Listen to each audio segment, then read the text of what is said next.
Okay, એટલે આજે આપણે ધોરણ 9માના પહેલા સેમેસ્ટરનું ઇંગ્લિશનું પહેલું ચેપ્ટર આનું બીજું પેજ આગળ વધારીએ છીએ. આપણે જે એલિફન્ટ અને રેબિટની સ્ટોરી હતી એ આગળ ચાલે છે. The elephant king Mahadant. Okay, એટલે આ પાઠનું આપણે નામ છે મેસેજ ફ્રોમ ધ મૂન, એટલે ચંદ્રમાંથી સંદેશો.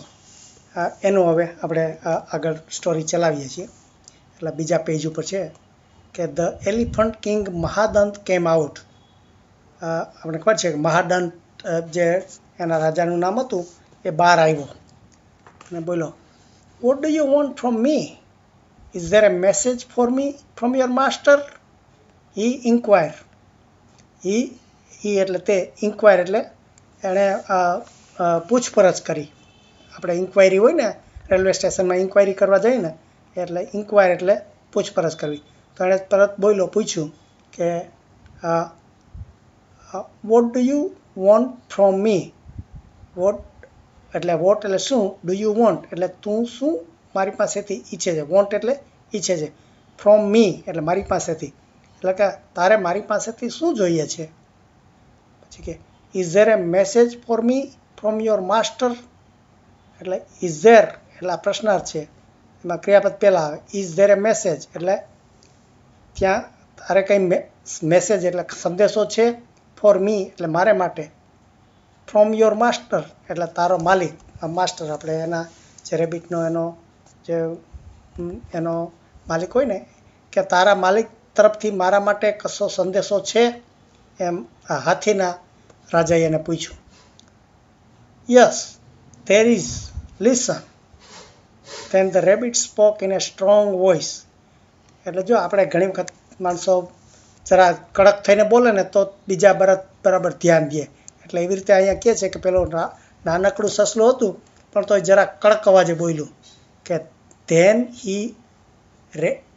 ધેન ધ રેબિટ સ્પોક એટલે બોલ્યું. સ્પોક એટલે બોલ્યું. ધેન એટલે પછી. આ સસલું પછી in a strong voice. Strong એટલે મજબૂત, એટલે કડક અવાજે, એટલે કડક ભાષામાં એણે બોલ્યો કે યસ ધેર ઇઝ, હા મારે એક સંદેશો છે. લિસન સાંભળ. એટલે આપણે જો ઘણી વખત આ પણ શબ્દ વાપરીએ છીએ જ્યારે આ કડકાઈથી કહેવું હોય ને કે શાંત રાખ, મને સાંભળ. એટલે આવી રીતે આ લિસન શબ્દ જુદો આખો એનું વાક્ય જ બનાવ્યું છે. પછી you have સ્પોઇલ્ડ the purity of my Holi lake.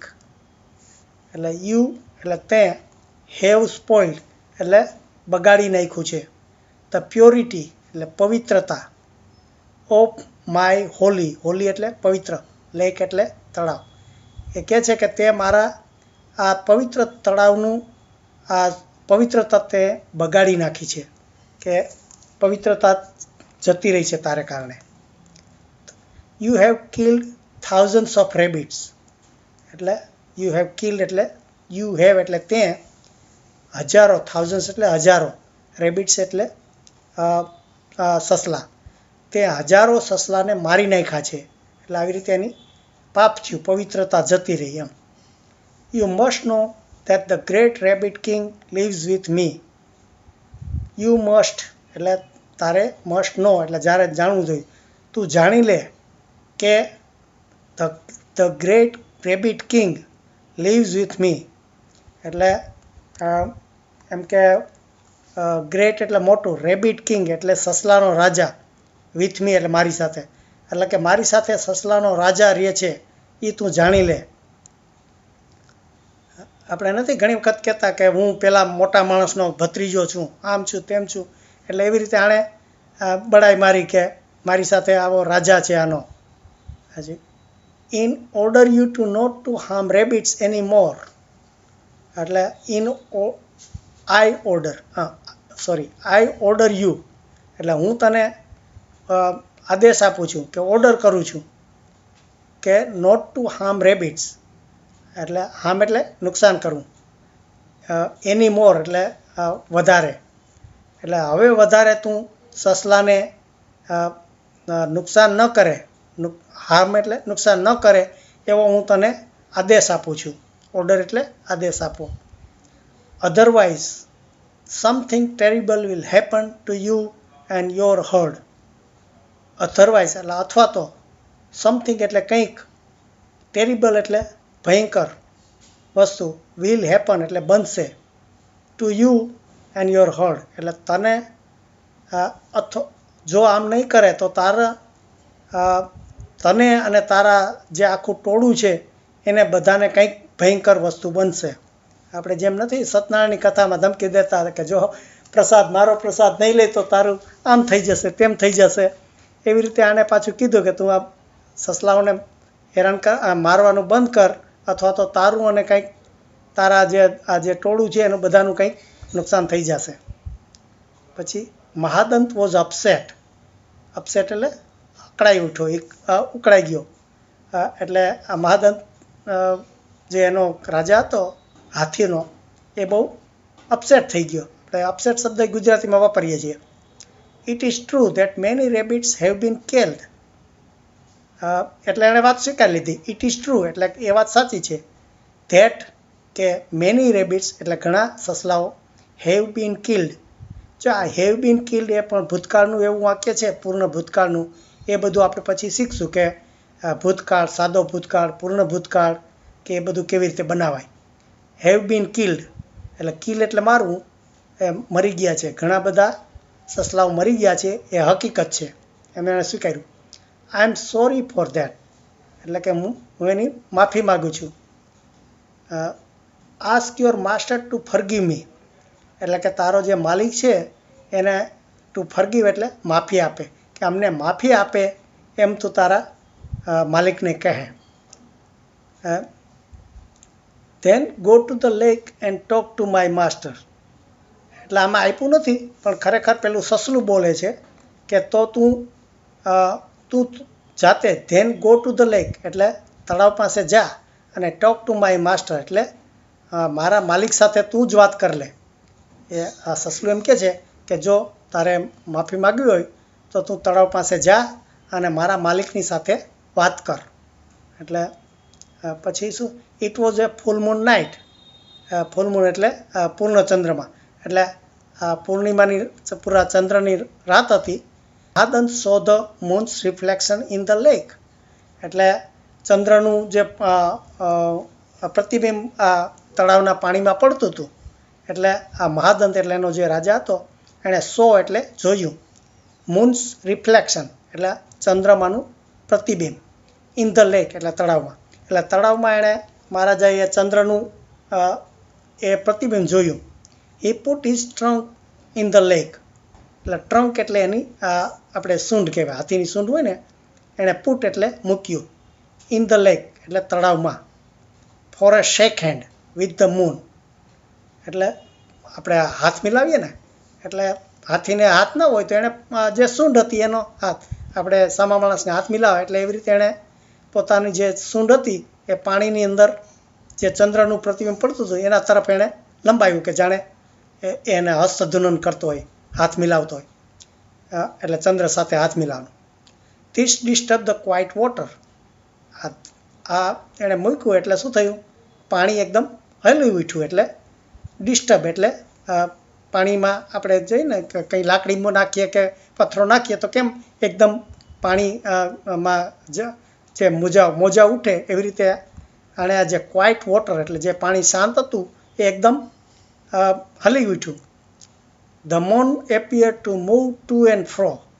The moon એટલે ચંદ્ર, એપિયર એટલે દેખાયો, to move to and fro એટલે ચંદ્ર એમાં એકદમ અંદર હલતો હોય દેખાય. આપણે જોયું ઘણી વખત પ્રતિબિંબ પાણી હલે એટલે અંદર પાણી હલતો હોય, તો જાણે ચંદ્રમાં પણ એકદમ આગળ પાછળ હલતો હોય એવી રીતે દેખાયો.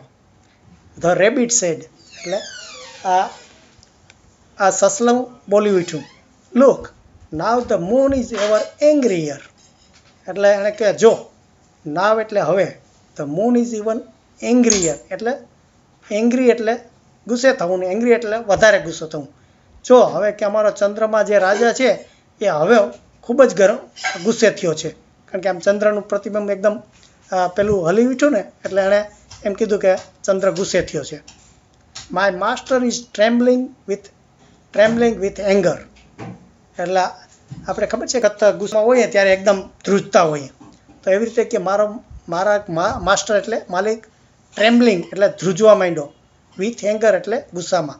જો મારો માલિક ગુસ્સામાં આવી એકદમ એમ ધ્રુજવા માંડ્યો છે, કે પ્રતિબેન જેમ પાણીમાં ધ્રુજવા માંડ્યું હતું ને એટલે એણે કે એ ગુસ્સે થયો છે. Whenever you touch the water of this lake, whenever એટલે જ્યારે, યુ ટચ એટલે અડે, the water of this lake એટલે આ તળાવના પાણીને જ્યારે જ્યારે તું અડશે, માય માસ્ટર ગેટ્સ એંગ્રી એટલે મારો જે માલિક છે એ ગુસ્સે થશે, એટલે પાણીને તું અડે નહીં એમ. તો એલિફન્ટ ટુક અવે his trunk from the water immediately એટલે એલિફન્ટ એટલે હાથીએ, ટુક અવે એટલે આ દૂર લઈ ગયો, હિઝ ટ્રંક એટલે એનું સૂંઢ, ફ્રોમ ધ વોટર એટલે પાણીથી, ઇમિડિયેટલી એટલે તાત્કાલિક, એટલે પેલો સસલું બોલ્યું એટલે પછી આ હાથીએ તાત્કાલિક એની જે સૂંઢ હતી એ પાણીમાંથી બહાર એકદમ ખેંચી લીધી એણે. બાઉ ડાઉન એન્ડ સેડ અને આમ નમી પડ્યો, નમન કર્યું, અને બાઉ ડાઉન એટલે નમવું, અને સેડ એટલે કહ્યું, O great moon forgive me, forgive me એટલે માફ કર, એ મહાચંદ્રમાં મને માફ કર.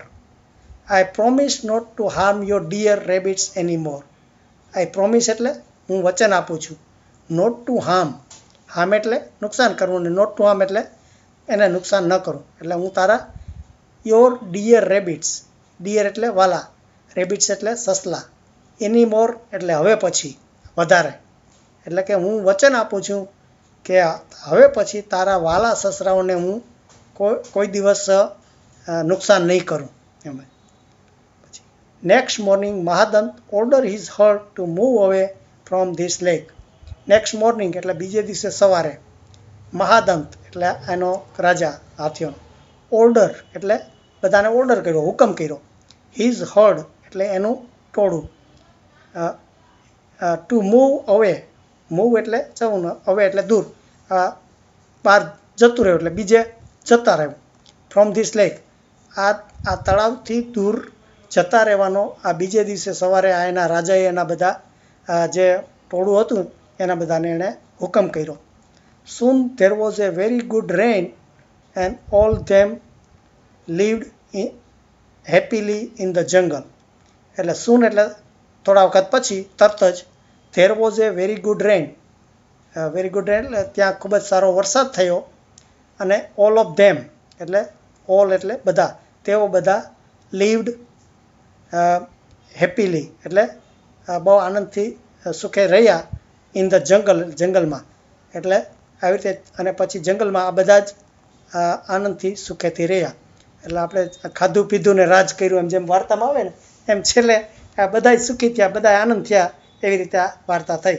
એટલે આ વાર્તામાં સંદેશ ખાલી એટલો જ છે કે આવી રીતે હોશિયાર નાના સસલાએ કેવો આઈડિયા કર્યો કે ચંદ્રને એણે એનો રાજા બનાવ્યો, અને હાથીને પેલી ખબર નહોતી પડતી કે પ્રતિબિંબ હતું, તો એને એનો બધો રાજા માની લીધો, અને એમ કરીને જતા રહ્યા. જો એને એમ કીધું હોત કે તમે અહીંથી દૂર જતા રહ્યો તો પેલું હાથી એને માનત નહીં, પણ આવો આઈડિયા કર્યો એને કારણે એણે એનું કામ કરી લીધું, ને આવી રીતે એની જાતિને, રાબિટને બચાવી.